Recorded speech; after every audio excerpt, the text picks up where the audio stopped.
បាទជំរាបសួរបងប្អូនបាទថ្ងៃនេះចុះបាញ់ថ្នាំហើយថ្ងៃនេះបាទទី24វិច្ឆិកាបាទរៀងក្រោយគេបន្តិចឲ្យបងប្អូនណាបាទពិសាតែតំបន់យើងវាទឹកលិចបាទឥឡូវនេះចាប់ផ្ដើមបាញ់ទៅចេញហើយ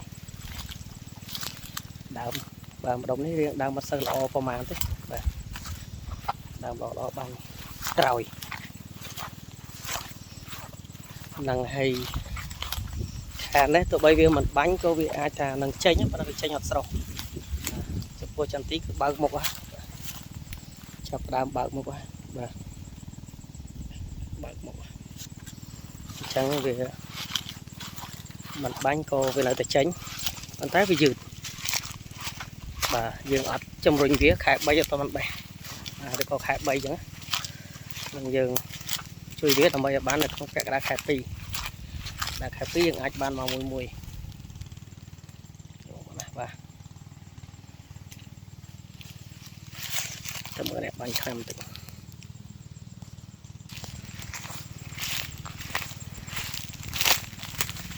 បងតបាញ់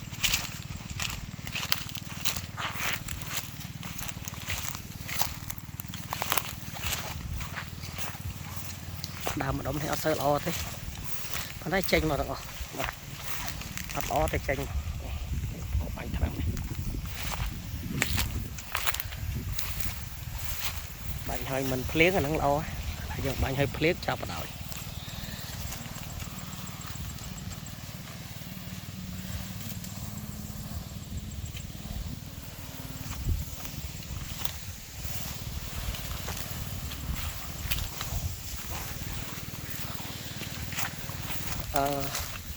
ចង់ផ្ទុះមកហើយខែនេះគេអត់មានអីត្រូវនៅទេបាទតែទីប៉ុន្តែតំបន់ខ្លះក៏ក្រៀមមុខដែរសារផ្លឹបប៉ះភ្លៀងញឹកញាប់ពេកអត់តាន់បើកមុខខាងខ្ញុំនេះអីទេមុខចន្ទីវានៅបើកទេមុខចន្ទីនៅបើក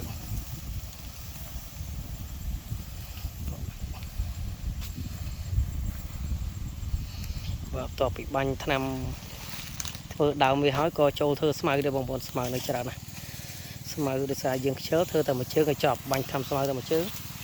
គឺយើងរើសយកតែម្ដងបាទស្មៅបាញ់តែ2ខែអីហ្នឹងគឺងាប់ស្អាតមួយខែងាប់ហើយអត់តន់លួយ2ខែងាប់លួយ